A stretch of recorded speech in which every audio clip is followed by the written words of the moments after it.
Hi there! Welcome to What is Islam Academy. Let's learn about Islam together. If the Quran is clear, and Islam is supposed to be simple, then why do we need scholars? Can't I just read the Quran and understand it for myself? This question is asked by many Quranists, modernists, and even curious youth. Let's respond with wisdom and clarity. No, Islam is simple in its core message. One God, worship Him alone, follow His prophet, do good, avoid evil. But life is not always simple. You'll face business contracts, marriage disputes, inheritance questions, new technologies, medical ethics, and that's where fiqh, Islamic understanding, comes in. The Quran gives the principles, the scholars extract the applications. Imagine this.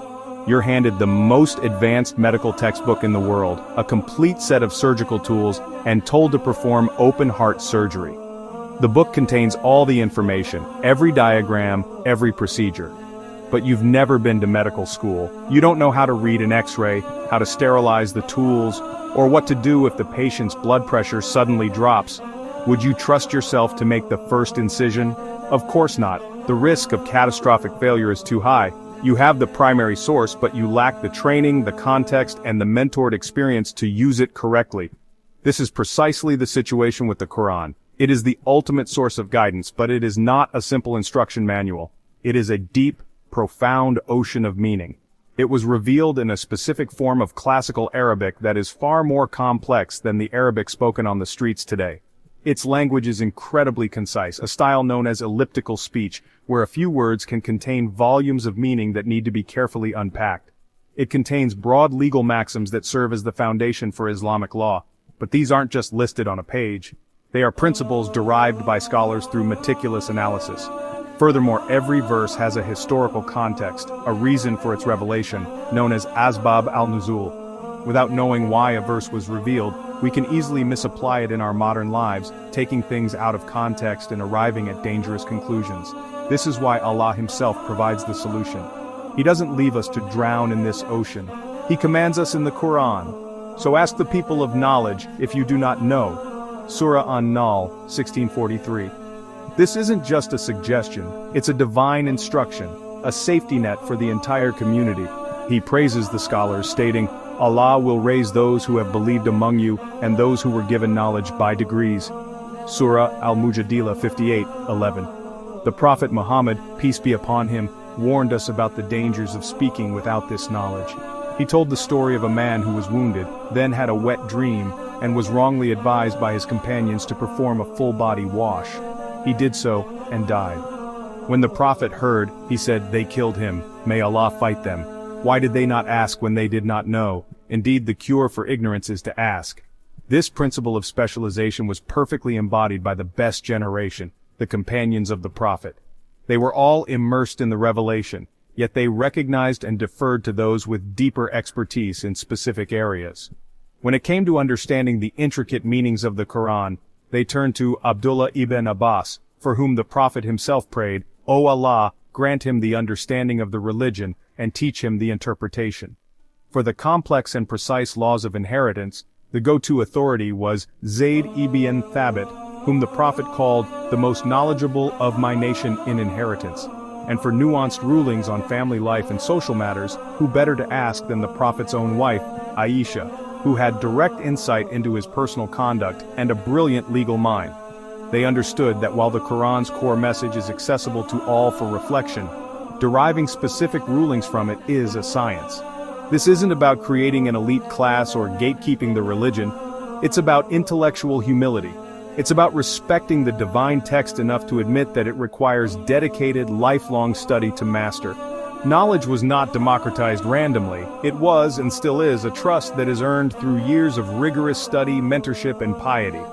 Islam is not just a belief, it's a system, and systems need experts. Scholars, Fuqaha, are trained in Arabic language, hadith, Quran, logic, usul al-fiqh, able to contextualize rulings for different societies, capable of solving new problems with the Quranic principles. Just like a judge applies law to cases, engineer applies formulas to design, the faqih applies the divine principles to real-life scenarios.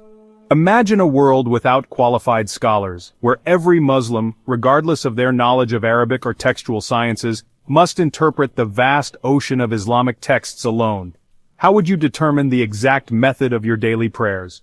The Qur'an commands us to pray, but the intricate details are spread across thousands of narrations. Without a systematic method to authenticate and synthesize this information, there wouldn't be one unified prayer, but millions.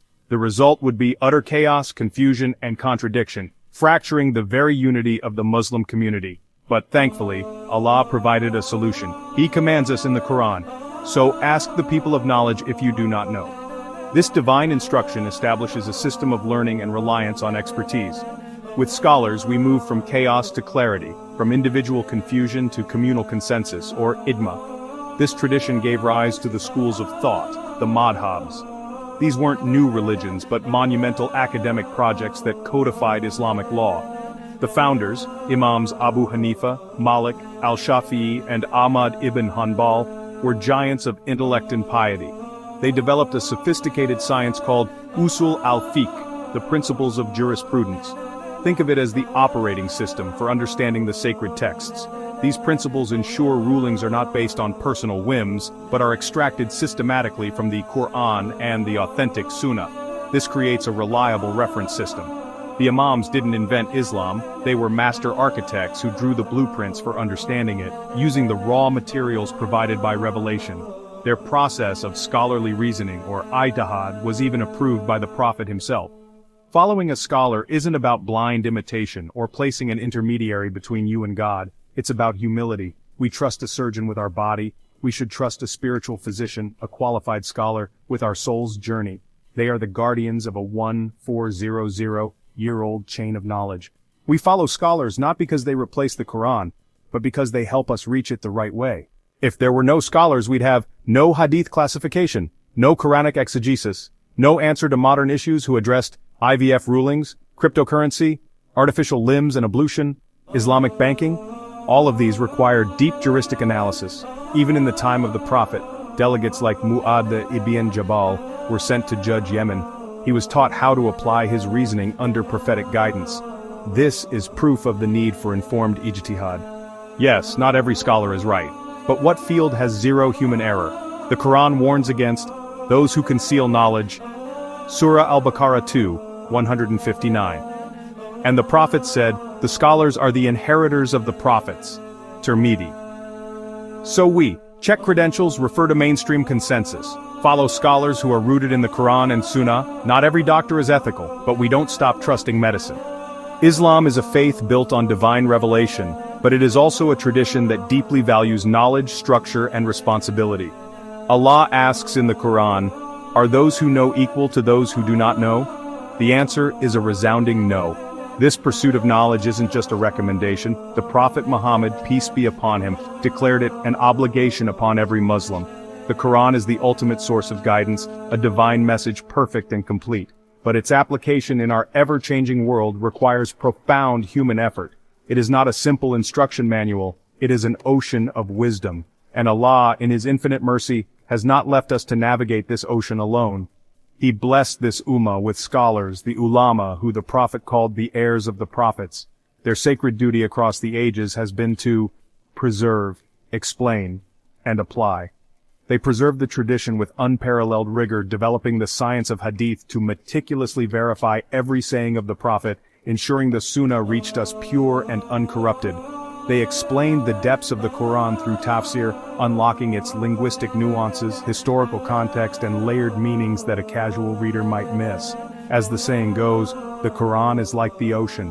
Anyone can stand at the shore and appreciate its beauty, but it is the scholars who are the expert divers. They spend their lives training, mastering the tools of Arabic history and legal theory to plunge into its depths.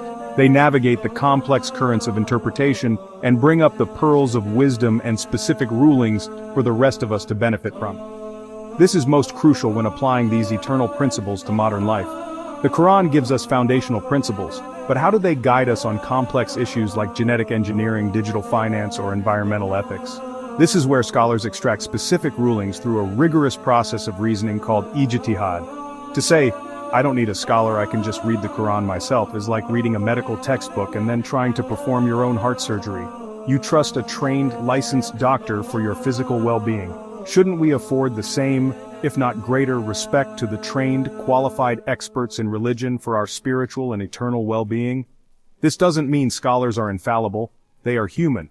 But the Islamic scholarly tradition has built-in mechanisms for accountability and correction, like peer review and the pursuit of consensus. They are trained and they are accountable to both their peers and, most importantly, to Allah for the trust of knowledge He has placed upon them.